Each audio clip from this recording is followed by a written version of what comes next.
Assalamualaikum warahmatullahi wabarakatuh. Halo teman-teman semua, perkenalkan saya Fulaihah Anjani dengan NIM K4318030 dari kelas B. Pada kesempatan kali ini, saya akan berbagi ilmu kepada teman-teman semua berkaitan dengan sistem endokrin. Nah, untuk poin pembahasannya yaitu yang pertama, pengertian dari sistem endokrin, yang kedua, pengertian kelenjar endokrin, kemudian pembahasan yang kedua yaitu berkaitan dengan hormon, pengaturan dan sekresi hormon, mekanisme dan transport hormon, kemudian mekanisme umpan balik. Kemudian yang ketiga yaitu sistem endokrin dan hormonnya, kemudian yang terakhir yaitu permasalahan dalam sistem endokrin. Nah, untuk pembahasan yang pertama yaitu berkaitan dengan sistem endokrin. Sistem endokrin merupakan sistem kontrol kelenjar tanpa saluran yang menghasilkan hormon yang tersirkulasi di dalam tubuh melalui aliran darah untuk mempengaruhi organ-organ lain. Nah, sistem endokrin ini memiliki fungsi diantaranya membedakan sistem saraf dan sistem reproduktif pada janin yang sedang berkembang. Kemudian, menstimulasi urutan perkembangan, mengkoordinasi sistem reproduktif, memelihara lingkungan internal optimal, dan melakukan respon korektif dan adaptif ketika terjadi situasi darurat. Nah, kemudian pengertian yang kedua yaitu berkaitan dengan kelenjar endokrin. Kelenjar endokrin merupakan kelenjar yang tidak mempunyai saluran, yaitu yang menyalurkan sekresi hormonnya langsung pada darah. Nah, kelenjar ini melepaskan sekresinya langsung ke dalam darah dan contohnya itu seperti pulau Langerhans pada pankreas, gonad, ovarium, dan testis, dan kelenjar adrenal, hipofise, tiroid, dan paratiroid, serta timus. Baik, pembahasan selanjutnya yaitu berkaitan dengan hormon. Nah, kata hormon ini berasal dari bahasa Yunani yang artinya itu membuat gerakan atau membangkitkan. Hormon ini mengatur berbagai proses yang mengatur kehidupan. Adapun susunan kimia hormon adalah sebagai berikut. Yang pertama itu ada amina. Amina ini merupakan variasi susunan asam amino tirosin. Nah, kelompok ini meliputi tiroksin dari kelenjar tiroid, epinefrin, dan norepinefrin dari medula adrenal. Kemudian, selanjutnya itu ada protein. Hormon ini merupakan rantai asam amino. Insulin dari pankreas, hormon pertumbuhan dari kelenjar hipofisis anterior, kalsitonin dari kelenjar tiroid, semuanya ini merupakan protein. Nah, rantai pendek asam amino ini disebut dengan peptida. Nah, hormon antidiuretik dan oksitosin yang disintesis oleh hipotalamus ini merupakan hormon peptida yang termasuk ke dalam protein. Kemudian ada steroid. Steroid kolesterol ini merupakan prekursor hormon steroid. Nah, steroid ini meliputi kortisol dan aldosteron dari korteks adrenal, estrogen dan progesteron dari ovarium, dan testosteron dari testis.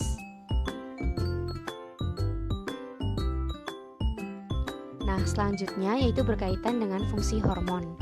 Fungsi hormon ini yang pertama yaitu satu fungsi hormon diatur oleh satu atau beberapa hormon. Nah, seperti pengaturan lipofisis, katekolamin, glukagon, sekretin, prolaktin, dan beta lipoprotein. Itu merupakan contoh dari satu fungsi hormon diatur oleh satu atau beberapa hormon. Nah, yang kedua itu ada multifungsi diatur oleh hormon yang berbeda. Nah, seperti perkembangan kelenjar mamae diatur secara langsung oleh prolaktin, estradiol oleh progesteron, dan oleh glukokortikoid dan insulin secara tidak langsung. Nah, efek-efek hormon dari hormon multifungsi yang diatur oleh hormon yang berbeda ini nanti akan menyebabkan fungsi yang lebih kompleks lagi. Kemudian, yang terakhir itu ada fungsi-fungsi hormon yang berhubungan dengan fisiologis. Contohnya ada reproduksi, pertumbuhan dan perkembangan, pengaturan lingkungan, internal tubuh, dan pengaturan energi. Nah, selanjutnya yaitu klasifikasi hormon berdasarkan fungsi. Yang pertama itu ada hormon perkembangan atau growth hormone. Itu hormon yang memegang peranan di dalam perkembangan dan pertumbuhan. Yang kedua ada hormon metabolisme. Nah, hormon ini yang termasuk ke dalam hormon metabolisme ini mengatur proses homeostasis glukosa dalam tubuh. Nah, fungsi ini itu dikendalikan dan diatur oleh bermacam-macam hormon. Contoh hormon yang mengatur hormon metabolisme ini yaitu glukokortikoid, glukagon, dan katekolamin. Kemudian yang ketiga ada hormon tropik. Nah, hormon tropik ini merupakan hormon yang dihasilkan oleh struktur khusus dalam pengaturan fungsi endokrin. Contohnya itu ada kelenjar hipofisis sebagai hormon perangsang pertumbuhan folikel atau FSH pada ovarium dan proses spermatogenesis atau LH. Nah, kemudian yang keempat itu ada hormon pengatur metabolisme air dan mineral. Nah, contoh dari hormon ini itu kelompok hormon kalsitonin yang dihasilkan oleh kelenjar tiroid yang berfungsi untuk mengatur metabolisme kalsium dan fosfor. Nah, kemudian pembahasan berkaitan dengan sekresi hormon. Sekresi hormon ini terdiri dari 3. Yang pertama itu ada sekresi di ural atau pola yang naik dan turun dalam periode 24 jam. Contoh dari sekresi di ural ini adalah kortisol yang meningkat pada pagi hari dan turun pada malam hari. Kemudian sekresi pulsatif dan siklik naik turun sepanjang waktu tertentu seperti bulanan. Contohnya itu ada estrogen non-siklik dengan puncak dan lembahnya itu menyebabkan siklus menstruasi. Kemudian yang ketiga itu ada sekresi hormon variabel dan tergantung pada kadar substrat lainnya. Contohnya itu hormon paratiroid yang disekresi dalam respons terhadap kadar kalsium serum. Nah, selanjutnya untuk contoh mekanisme pengaturan sekresi hormon ini ada sekresi hormon insulin. Nah, untuk mekanisme yang pertama yaitu kadar glukosa meningkat atau disebut hiperglikemia. Nah, kemudian menyebabkan sekresi insulin. Kemudian insulin ini akan disekresikan dan beredar dalam darah. Keadaan ini membuat sel mampu mengeluarkan glukosa dalam darah yang digunakan untuk produksi energi dan memampukan hati menyimpan glukosa seperti glikogen. Kemudian glukosa darah itu menurun dan membalikan rangsangan untuk menghentikan sekresi dari insulin. Nah, untuk selanjutnya yaitu kita akan membahas tentang metabolisme dan transport hormon. Nah, saat hormon itu dilepaskan ke dalam aliran darah, hormon ini akan beredar dengan bebas dan dikategorikan dalam bentuk yang bisa larut dalam air atau terikat dengan protein pengangkut. Nah, beberapa protein plasma seperti zat putih telur dan prealbumin ini mempunyai kapasitas untuk mengangkut non-selectively berbagai low molecular weight hormone. Nah, sebaliknya, protein pengangkut spesifik adalah globulin yang mempunyai saturable dengan afinitas yang tinggi untuk mengikat lokasi untuk hormon yang mereka bawa. Nah, protein ini itu meliputi TBG atau thyroid hormone binding globulin, kemudian ada TBG lagi yaitu testosteron binding globulin, dan CBG atau cortisol binding globulin. Nah, kemudian laju metabolik atau MCR hormon didefinisikan secara kuantitatif dengan perpindahannya dari plasma. Kemudian ada mekanisme umpan balik atau feedback mechanism. Nah, sekresi hormon ini diatur oleh sistem closed loop yang dikenal dengan mekanisme umpan balik. Nah, mekanisme umpan balik ini ada dua macam. Yang pertama itu umpan balik negatif, yang kedua ada umpan balik positif. Nah, untuk umpan balik negatif ini menyebabkan penghambatan pada sekresi rilis atau hormon dari suatu kelenjar endokrin. Contohnya, suatu organ target mengeluarkan suatu sekret atau hormon B untuk menghambat pembentukan hormon A di sel-sel endokrin. Kemudian, untuk contoh yang lain itu ada kortison yang menghambat hipotalamus hipofisis untuk menghambat pembentukan ACTH. Kemudian, untuk umpan balik positif itu menyebabkan sekresi hormon yang dipicu. Contohnya itu ada sekresi estradiol yang menyebabkan terjadinya peningkatan pelepasan LH di hipotalamus hipofisis. Nah, kemudian sistem endokrin ini terdiri dari beberapa kelenjar. Di antaranya adalah hipotalamus, pankreas, adrenal, hipofisis, tiroid, dan paratiroid. Nah, berikut merupakan gambar dari sistem endokrin yang terdapat pada manusia. Nah, untuk pembahasan yang pertama, kita akan membahas berkaitan dengan kelenjar pituitari atau hipofisis. Nah, kelenjar hipofisis ini terletak pada dasar otak besar dan menghasilkan bermacam-macam hormon yang mengatur kegiatan kelenjar lainnya. Nah, ini letak dari kelenjar pituitari atau hipofisis. Nah, kelenjar hipofisis ini disebut juga dengan kelenjar pengendali atau master of gland. Nah, kelenjar hipofisis ini dibagi menjadi 3 bagian, yaitu bagian anterior, bagian tengah, dan bagian posterior.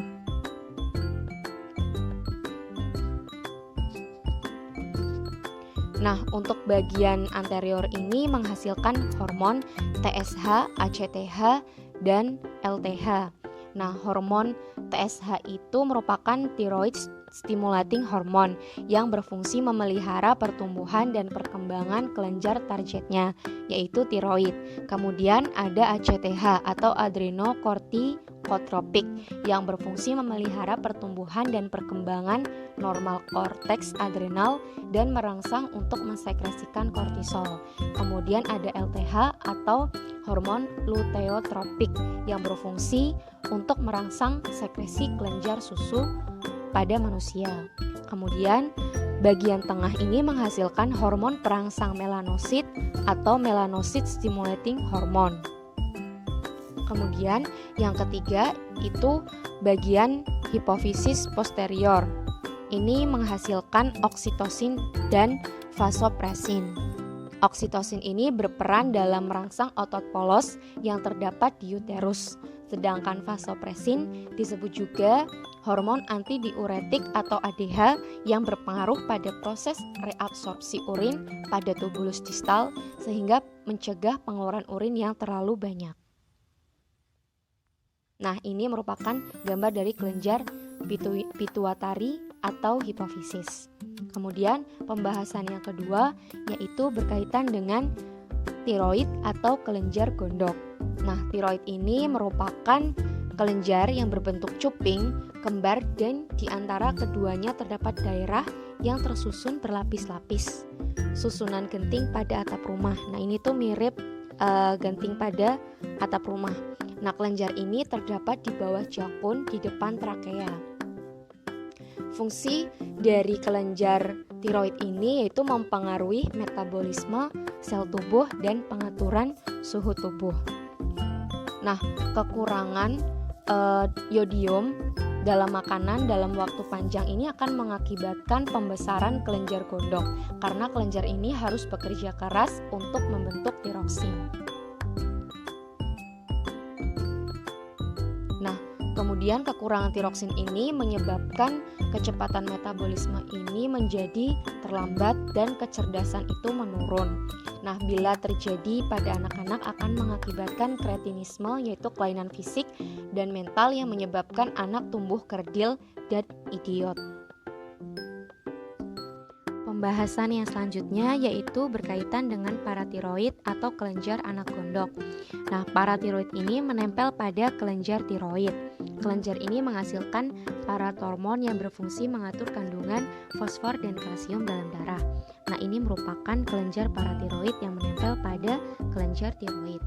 Nah, kelenjar paratiroid ini menghasilkan hormon paratiroid dan merupakan hormon utama yang mengatur metabolisme kalsium untuk mempertahankan kadar kalsium plasma pada batas normal.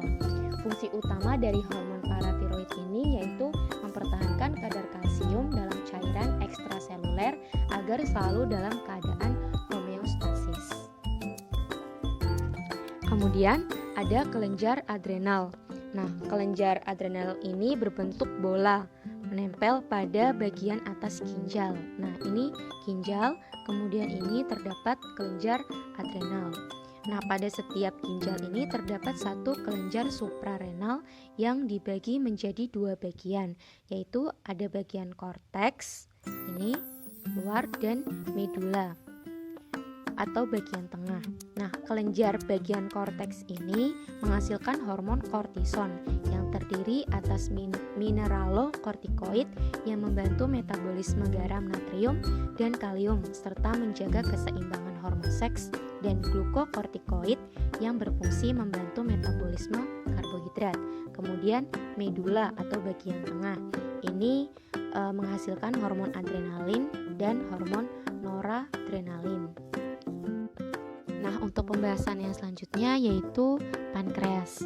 Ada beberapa kelompok sel pada pankreas. Nah, salah satunya yaitu Pulau Langerhans. Pulau Langerhans ini berfungsi sebagai kelenjar endokrin pada pankreas. Yang dihasilkan yaitu berupa hormon insulin yang berfungsi untuk mengatur konsentrasi glukosa dalam darah. Nah, ini merupakan gambar dari pankreas. Nah, ini di sini dihasilkan hormon insulin. Nah, untuk pembahasan selanjutnya yaitu hormon yang dihasilkan oleh kelenjar gonad. Nah, pada manusia, gonad atau kelenjar seks berbeda antara laki-laki dan perempuan. Nah, pada laki-laki itu disebut dengan testis, sedangkan pada perempuan disebut dengan ovarium. Nah, testis dan ovarium disekresikan oleh hormon yang berperan dalam memproduksi sel-sel kelamin. Untuk yang pertama yaitu ada ovarium. Ovarium merupakan organ reproduksi wanita. Nah, selain menghasilkan telur, ovarium ini juga menghasilkan dua macam hormon, yaitu hormon estrogen dan progesteron. Nah, estrogen ini dihasilkan oleh follicle de Graaff. Nah, kemudian kalau estrogen ini pembentukannya itu dirangsang oleh FSH. Fungsi estrogen itu untuk mempertahankan tanda-tanda kelamin sekunder pada wanita. Kemudian progesteron. Nah, progesteron ini juga dihasilkan oleh ovarium. Di sini ya letak ovarium. Nah, hormon ini itu dihasilkan oleh corpus luteum. Nah, pembentukan dari progesteron ini juga dirangsang oleh LH. Fungsi dari hormon progesteron itu menyiapkan dinding uterus agar dapat menerima telur yang sudah dibuahi. Kemudian testis. Nah, testis ini merupakan alat kelamin pada pria. Nah, untuk testis ini menghasilkan kelenjar endokrin, yaitu yang menghasilkan hormon androgen dan testosteron. Nah, testosteron ini berfungsi untuk memelihara kelangsungan tanda-tanda kelamin sekunder pada pria.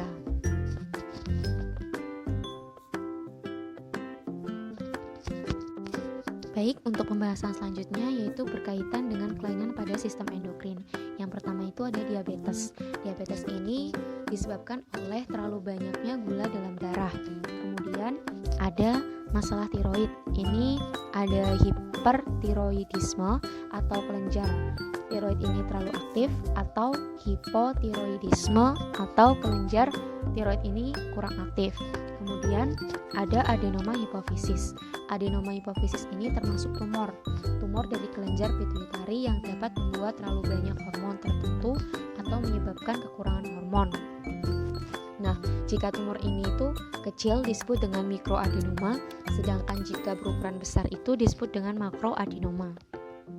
Nah, yang terakhir itu ada tumor neuroendokrin.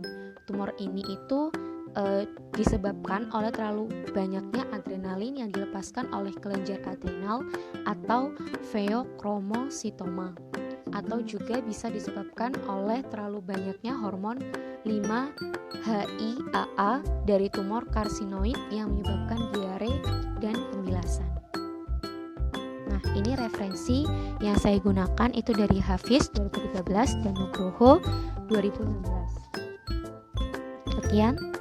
Terima kasih. Wassalamualaikum warahmatullahi wabarakatuh.